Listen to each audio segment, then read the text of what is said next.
Comme on nous disait hier, le Saint-Esprit vit dans un corps. C'est un esprit, mais qui vit dans un corps. Alléluia. Nous voyons Jésus quand il est venu, il avait la plénitude du Saint-Esprit en lui. Parce que lui-même aussi, il était la plénitude. C'est pour ça que ses paroles touchaient. Parce que ce qui sortait de lui avait une puissance. Alléluia. Est-ce qu'on se comprend? Quand on voit le mot but, c'est atteindre. Alléluia. Quand je veux t'atteindre par des paroles qui vont te faire du mal ou bien qui vont te faire du bien, je peux le faire sortir par ma bouche. Et ça peut toucher ton âme. Ça peut te bousculer. Ça peut te désorienter. Alléluia. Mais le Saint-Esprit, ce qui sort du Saint-Esprit édifie, fortifie, encourage. Alléluia. Nous voyons aussi, le Saint-Esprit, c'est la troisième personne de la divinité. Je l'esprit. Dans le corps, nous avons quoi? En tant qu'être humain, j'ai le corps, j'ai l'âme, j'ai l'esprit qui me forme moi. Donc s'il n'y a pas l'esprit, je ne pourrais pas exister. S'il n'y a pas l'âme, je ne pourrais pas exister. S'il n'y a pas mon corps, je ne pourrais pas exister. Ce qui crée mon existence, c'est tous les trois. Donc je suis trois en un. Dieu aussi est trois en. Nous voyons, il est aussi la promesse donnée par Jésus. C'est une promesse pas donnée par un homme. C'est pas une promesse donnée par quelqu'un, mais par Jésus. Qui est Jésus? Le livre de 1 Jean nous définit qui est Jésus. Il dit nous sommes dans le véritable. Mais le véritable Dieu, c'est Jésus. Colossiens dit toute chose a été créée par lui et pour lui. Est-ce qu'on se comprend? Donc ça c'est la personne de Jésus. Maintenant c'est lui qui a donné l'ordre de cette promesse aux disciples. Nous allons lire ça. Avant que nous lisions ça, nous allons comprendre Dieu quand il a créé le monde, quand l'homme s'est rébellé. Dans Genèse chapitre 3. On peut lire ça s'il vous plaît. Genèse chapitre 15. Avant que nous lisions la promesse du Saint-Esprit. Nous sommes dans Genèse chapitre 3, verset 15 si je me trompe. Lisons la parole de Dieu dans Genèse chapitre 3, verset 15.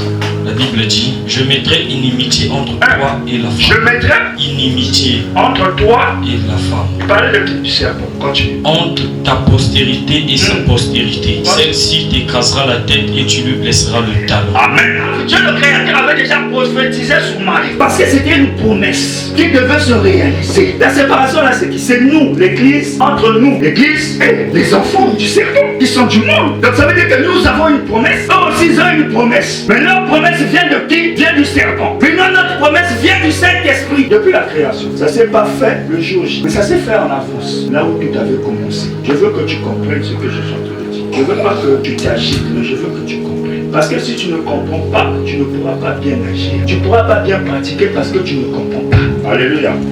Moi-même, je n'ai pas préparé ça. Ce que je suis en train de dire, je n'ai pas préparé ça. Mais c'est le Saint-Esprit qui est en train de m'enseigner maintenant. Et quand il m'enseigne, moi aussi je reçois. Il met une séparation dans une parole qui était dite. Cette parole a touché les prophètes. Cette parole a touché la descendance de Jésus. Cette parole a touché Jésus. Marie, comme le prophète nous disait le vendredi, dit que Jésus n'était pas dans le ventre de Marie. Parce que Marie était vierge. Mais une vierge ne peut pas tomber enceinte si elle n'est pas dévergée. Mais elle est tombée enceinte sans être dévergée. Et Joseph allait séparer entre... Parce que la vraie descendance de Jésus devait être sortie par Joseph. Parce que c'est Joseph qui est le fils de David. C'est pas mal. Donc il fallait que Joseph confirme, accepte. Et quand il y a eu le toucher du Saint-Esprit, qu'est-ce qui s'est passé? Marie est tombée enceinte sans coucher avec Joseph. Parce qu'il y avait déjà une parole qui était sortie en avance, qui s'est accomplie le jour J, au temps favorable. Donc ça veut dire que le Saint-Esprit, quand il te touche, parfois ça peut s'accomplir maintenant et ça peut s'accomplir dans le futur. Ça veut dire que le Saint-Esprit, quand il te touche, nous autres, nous sommes les victimes du toucher du Saint-Esprit. Il dit, dans le but de sentir. Donc ça veut dire quand il te touche, tu sens que le Saint-Esprit m'a touché. Marie a senti. Parce que quand il s'est trouvé devant Élisabeth, il y a eu quoi?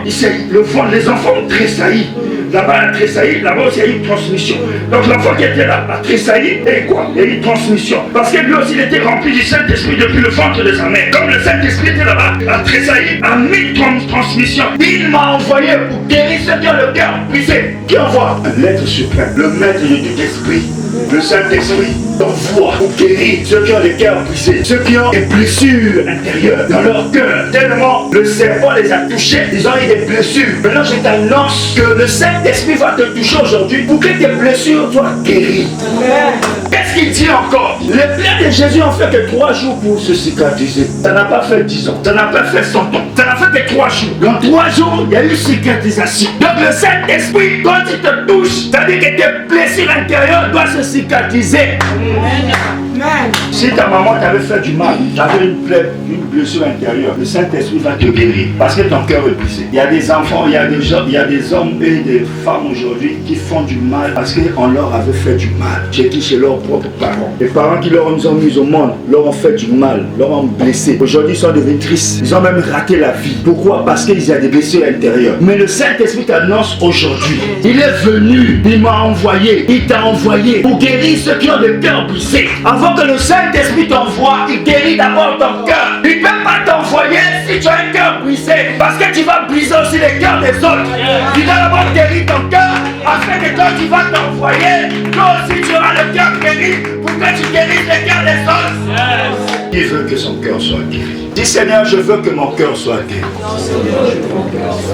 Parce que la guérison dans ta vie ne peut pas venir si ton cœur est toujours blessé. Ça va empêcher le processus de la guérison. Ça va faire un blocage. Je suis en train de dire ce que je sais. Quand tu es blessé, tu as mal. Même quand tu as une blessure là sur l'orteil, ça te fait mal sur tout le corps. Maintenant, comment il faut le cœur? La Bible dit garde ton cœur plus que toute chose parce que c'est là où se trouve la vie. Et dans la vie, Jésus. La vie, quand ça vient dans ton cœur. Quand on parle de cœur, on parle de l'âme. Quand l'âme devient détruite, ça veut dire que c'est tout ton être qui devient détruit. L'esprit devient enchaîné, il devient inactif. Pourquoi? Parce que ton cœur est blessé. Mais Jésus t'annonce aujourd'hui, il est venu pour guérir. Il m'a envoyé pour guérir. Toi qui as le cœur brisé, toi qui as le cœur blessé, toi qui as des problèmes, tu pleures à cause de ton mari, tu pleures à cause de ta femme, tu pleures à cause de tes parents. Jésus est venu te guérir. Laisse-toi emporter par la guérison. On t'a fait du mal, on t'a bloqué, on a bloqué ton ministère, on a bloqué ta fille. Mais Jésus est venu pour te guérir. Quand tu ne seras pas guéri, tu ne pourras pas guérir tes descendants. Eux aussi vont subir la même blessure. Pourquoi? Parce que ça sera comme une continuité. Mais Jésus te dit, il te guérit aujourd'hui. Dis Jésus, je vais être guéri. Jésus, je vais être guéri. Jésus, je vais être guéri. Jésus, je vais être guéri. C'est par tes mains tu sais que je suis guéri. Saint-Esprit, touche mon cœur. Afin que je sois guéri. Afin que je sois guéri. C'est ce qui tue beaucoup de ministères. Ça détruit beaucoup d'églises. Et c'est une arme que le diable utilise puissamment pour détruire la vie des hommes. Si aujourd'hui il y a des empoisonnements, parce qu'il y a eu des gens qui sont blessés dans leur cœur. Comme ils sont blessés, ils commencent à faire du mal. Parce que le diable, quand il te fait du mal, il te pousse aussi à toi aussi à devenir mal. Pour que tu fasses le mal. Il te pousse à marcher aussi dans le mal. Il veut que tu deviens comme lui. Mais le Saint-Esprit, quand il te touche, il est doux. Alléluia. Il est gentil. Alléluia. Il pardonne tout. Il accepte tout. Il excuse tout. Il guérit les cœurs brisés. Il t'envoie pour guérir ceux qui ont le cœur brisé. Guéris ton cœur ce soir. Tu as la capacité de le faire. Il t'a envoyé toi-même pour que tu guérisses d'abord ton propre cœur, pour que tu guérisses aussi le cœur de ceux qui sont tout autour de toi. Mais le Saint-Esprit t'envoie, il te touche aujourd'hui pour que tu guérisses ton cœur. Il y a des enfants qui ont la colère de leur papa. Parce que papa a pris la charge, l'a donné à maman. Et ils ont vu comment ils ont grandi dans la souffrance. Ils sont maintenant en rancœur. Ils ont un rancœur dans leur cœur. Dieu est venu guérir. Le Saint-Esprit est venu toucher ton cœur pour que ton cœur soit guéri. Il dit encore, c'est sûr. Il dit encore. Continue ça. Pour proclamer aux captifs la délivrance. Pour proclamer aux captifs. Il est captif de l'emprisonnement. Parfois, dans l'hérédité, tu es captif de l'hérédité. Tu es captif de ce que tes parents avaient fait. Tu es captif de tes propres paroles. Tu es captif de tes propres pensées.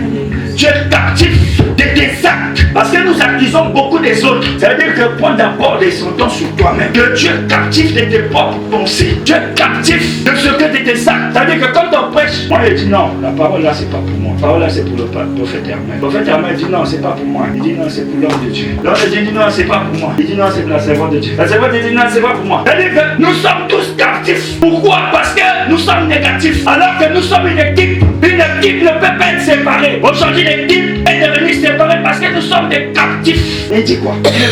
Pour commencer pour proclamer aux captifs la délivrance. Pour proclamer aux captifs la délivrance. Commence d'abord à te délivrer toi-même. La captivité de tes paroles, de tes actes que tu as posés. Ne juge pas d'abord l'autre comme David. David était coupable. Mais il croyait que cet homme c'était une autre personne. Mais heureusement le prophète était sage. Parce que s'il venait dire David, tu as péché. Jean-Baptiste, la tête sur le plateau. La même histoire. Mais l'autre était sage, l'autre n'était pas trop sage. Il a parlé en public. On ne passe jamais une autorité en public.